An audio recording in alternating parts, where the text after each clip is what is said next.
As someone who loves the construction industry, I'm always fascinated with new innovative products that I've never seen before. And this is a very special episode of BYOT because I get to try out a product that I've never used before on a project. As someone who lives in the Pacific Northwest, there's plenty of precipitation, and with that comes the need for dry spaces, specifically dry spaces underneath our decking. I've installed numerous different versions, whether it's a DIY system or a more traditional kit system that does come with a hefty price tag. However, what if there was a way to have a dry space with just the decking itself and nothing needed below it? I saw their product in person at the International Builder Show, and since I thought their demonstration was so interesting, I figured I'd also share that as well. This is our feature product. It's a deck system that once it's installed, creates a dry space that's completely dry underneath. The beauty of it is it's a one-step system where boards lock together, one board into the next. And then as you build that deck across, it creates the dry space underneath. No other steps are needed. So with your first board, the beauty of it is that you're gonna run your screws at every joist. On this side, you're gonna start with the face screw. All of your other screws go through this fastening wing here into each joist. And then your next board, when you install it, locks in here. We have spacers that come along with the installation that give it a 32nd inch space. With your spacing in place, you'll drive your fastener at about a 55-degree angle. Make sure that spacer's in there. The key here is that you don't want to overdrive it. So about where I have it there is perfect. If you overdrive it, it's not going to hold the material down. A system like this makes so much sense to me because you're basically killing two ducks with one stone, meaning you're installing decking and a dry space system at the same exact time, which is going to save you time and money when you're accounting for materials and labor. However, no two projects are perfectly alike, and with this project, it was actually meant for more of a membrane or concrete substrate. The client changed their mind at the last minute and wanted something that was more warm and traditional like a deck, so I suggested Duxxbak. And this was a really nice opportunity to feature it in a different way, because normally you do want to have some type of ventilation below this decking product. But after I discussed it with the Duxxbak team, and considering all the elements such as this being in the Pacific Northwest where it doesn't get very hot, and 90% of the time this deck is completely shaded since it has an overhead along with it facing north, we are just fine with not having to worry about any of the ventilation below. But with this being a non-traditional deck system, we needed to guarantee that we had this area completely waterproofed with the proper membrane. Now on this project, we truly tried to make sure we did our due diligence to waterproof this substrate. Because we're never going to see the underside here due to the fact that we're going to be installing decking right over it, we want to be rest assured that we're never going to have to worry about the substrate ever again, which is why we applied 2 to 3 coats of this Blue Max liquid rubber over the entire surface. And that will give us an extremely waterproof seal over our plywood. But as you can see, we've done a number of other things around this perimeter before we even get to decking. So let's discuss that. Another extremely important item to consider is the fact that we also had to make sure we waterproof properly all the way around. Now this is metal flashing on all sides, and we have metal flashing here along with right here. And that means that the water is going to be dripping on this piece of edge and dripping straight down below. We also have this pressure-treated lumber, which is our actual joist of our deck, properly waterproofed on top. And that means that any water that hits this deck will be going directly into that perfect little channel and down below. And as you can see, it's a ways down, but certainly a beautiful view, to say the least. My goodness.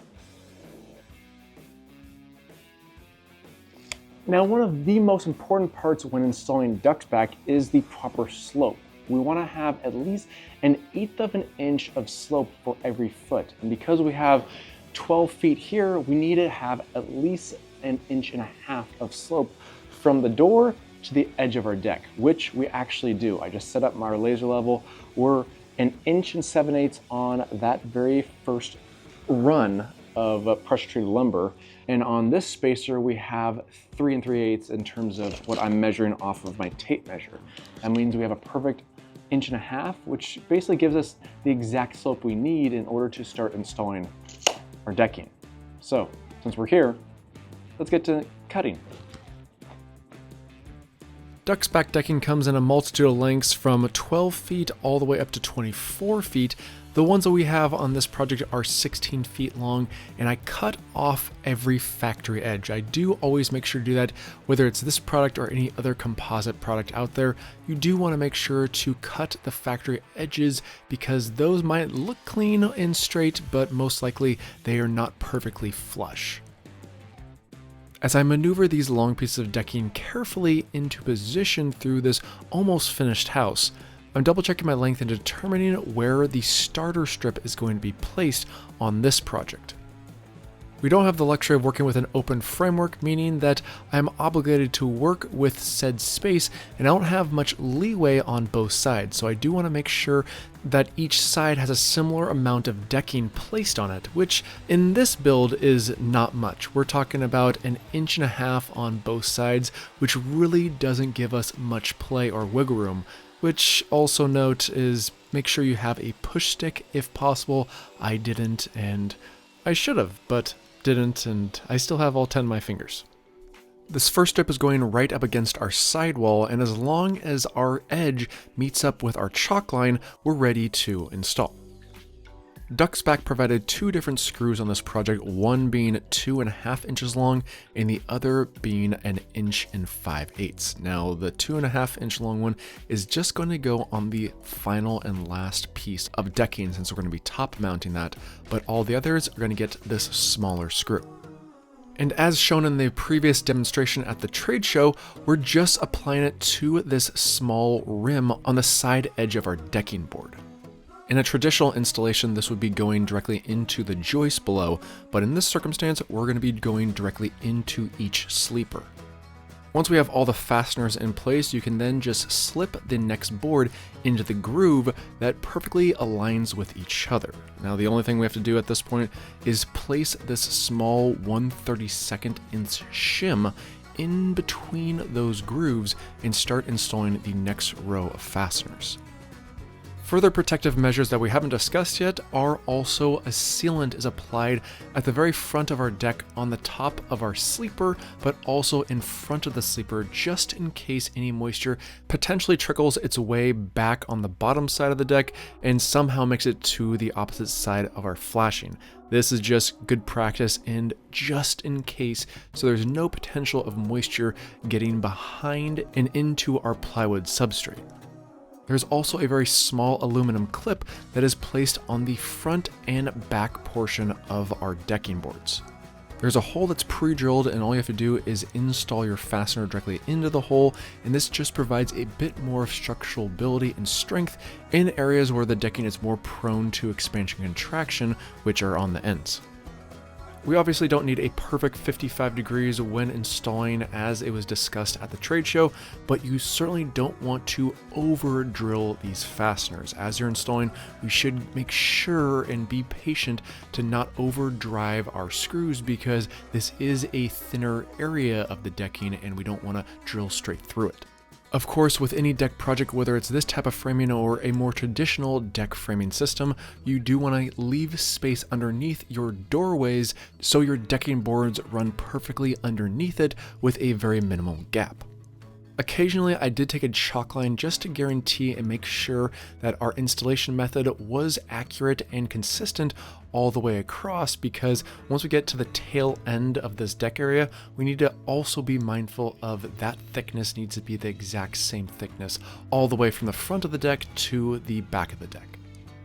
At this point in time, I wanted to say a huge and special thank you to the sponsor of this week's video, Duxxbak. Ever since I saw this product at the trade show, I wanted to install it for myself.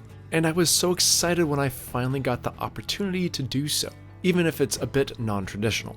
True innovations like this in the construction trade always get me excited because you never know what's coming next in the industry. If you're interested in learning more about this product line or any of their other product lines, because they do have multiple different types of decking materials or railing options, make sure you check out the link in the video description below. Now, the system itself is quite fast to install once you get the rhythm of it, but I did have to come back to it the next day since I had to travel a considerable amount of distance to this job site on day one. But luckily for me, I had quite the magical morning. So we came back to our project today. Looking great. Got our Blue Max ready to go. Got our decking over halfway installed. And I'll never get tired of that view, that's for sure. But what made it even better today was these two. Yeah, just, nibbling some morning bushes.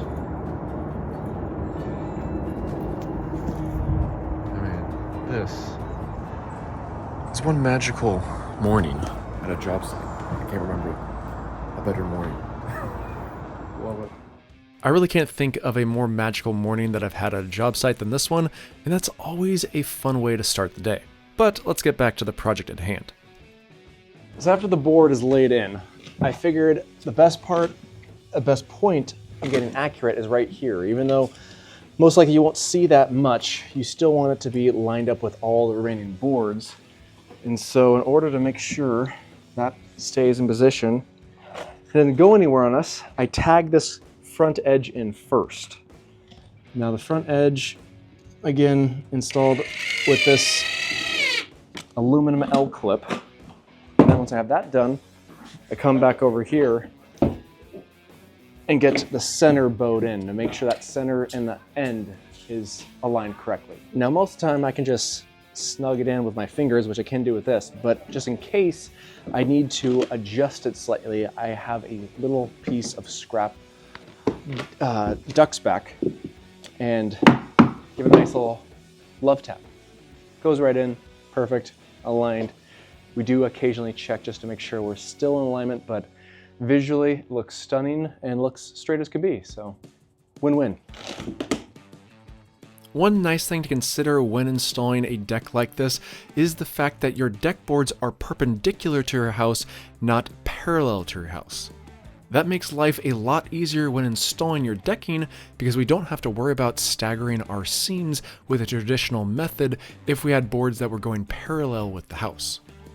In essence, this basically means that I'm able to cut every single one of these boards the same exact size, and I don't have to ever think about worrying about what size board is going to be next. They're all the same exact size and makes the cutting process a breeze. The installation of the remainder of the boards went quite smoothly and efficiently all the way to the very end of this deck. Now, of course, with the end of the deck makes things a little bit more unique and difficult because the fact that this is a finished framed area, so I'm in very tight-knit corners. If I didn't have this large framed railing, it'd be a lot easier to manage this space. But since this is what we're dealing with on this project, you have to get creative. Thanks to my Milwaukee offset drill attachment, I'm able to get just enough space in between the deck and the framing of the wall to get those fasteners installed correctly. With our final full board in place, I took a quick measurement to determine the final strip piece needed, then ran that through the table saw just as I did previously with the first one. The only difference is that I'm cutting off the opposite side of that board. This board slipped in quite nicely, however we did have to do some slight finagling in order to make sure that it lays down underneath the trim corner boards. But once our board was in, I pre-drilled our holes and started installing those 2.5 inch long fasteners that lay flush with the top of our decking boards. Just remember that each one of these fasteners needs to be in line with our sleepers below, or in other cases, your joist below. But with this final row of fasteners in, we're done with decking. However, we still need to do some trim. Now, I personally didn't install this metal flashing trim because that was done by the contractor, but it was glued and placed all the way around the entire perimeter of the deck in order to make sure we had a consistent waterproof seam. But that same doesn't mean a whole lot if our decking doesn't drain properly. So let's put it to the test with the convenient hose bib that's right on this deck.